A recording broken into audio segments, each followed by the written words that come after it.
नमस्कार मैत्रिणींनो, तर मला ना 3 किलोची बिर्याणी बनवायची होती। तर माझ्या ज्या मैत्रिणी आहेत ना त्यांना माझ्या हाताची बिर्याणी खूप आवडते।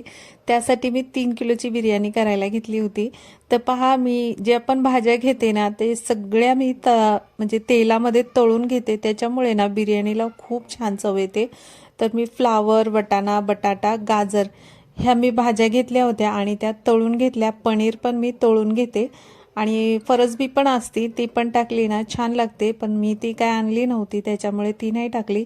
त्यानंतर तांदूळ ना अर्धा तास भिजायला घातले होते आणि गरम पाणी ठेवलं अगोदर। म्हणजे गरम पाणी ठेवलं ना तर उकळूस तर आपलं तांदूळ पण अर्धा तास भिजून होतात आणि पाणी पण गरम होतं तोपर्यंत। आणि त्याच्यामध्ये मग अख्खे जे गरम मसाले असतात ना ते टाकून घ्यायचे। आता पाणी उकळल्यानंतर मी भात पण टाकून घेतला। भात पण आपला छान शिजला होता, तो एका चाळणीमध्ये काढून घेतलं, त्याचं पाणी गाळून घेतलं भातातलं।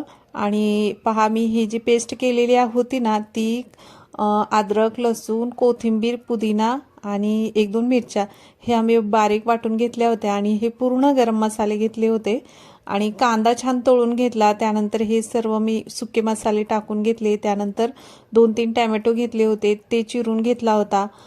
नंतर पहा, तो टोमॅटो टाकून पण व्यवस्थित मसाले परतून घेतले आणि आता ज्या काही भाज्या तळल्या होत्या त्या टाकून दिल्या आणि छान मस्त मसाले हे ना परतून घेतले। मस्त अशी भाजी ना आपली झाली होती, तर एकदम टेस्ट एकच नंबर झाली होती। तर अशा पद्धतीनेच मी ही भाजी बनवत असते। त्यानंतर आपला भात पण झाला होता। नंतर थर ठेवायला घेतले।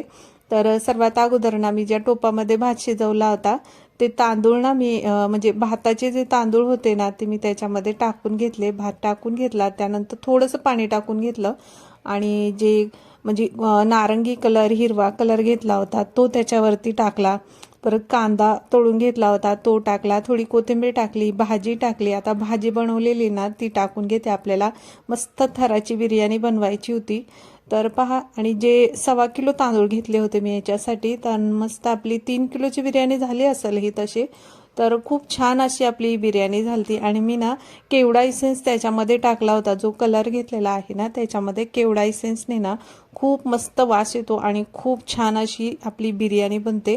तर पहा, आता एक थर ना मी भाजीचा, एक थर भाताचा अशा पद्धतीने आता टाकून घेते आणि आपला हा टोप भरून असा भात मी आता बनवला होता आणि माझ्या मैत्रिणींना आणि मुलांना हा भात खूप आवडला आणि अशा पद्धतीनेच मी ही बिर्याणी बनवत असते। तर पहा, हा जो व्हिडिओ आहे, व्हिडिओ आवडला असेल तर व्हिडिओला लाईक, शेअर, सबस्क्राईब नक्की करा।